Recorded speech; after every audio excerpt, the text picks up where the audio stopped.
не удержали хотя бы еще минут на 15. Может быть, до конца первого тайма. Это вперед. Забили в победу.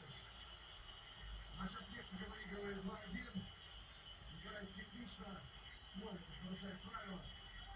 Вообще против Акима трудно. Он мяч на последних минутах будет держать. Возить, как принято говорить.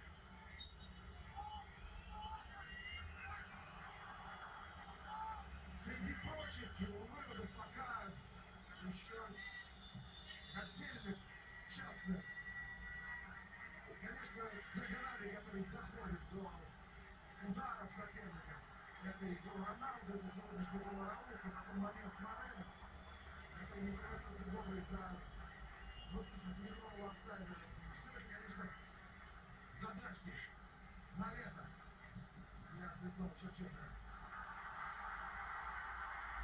Еще момент хороший для удара уголовки от Покамши. Здесь дается. Лукаш шагает назад. Не переводит, может быть, направо. Где пока одинок смотрит, и совершенно 20 с мячом.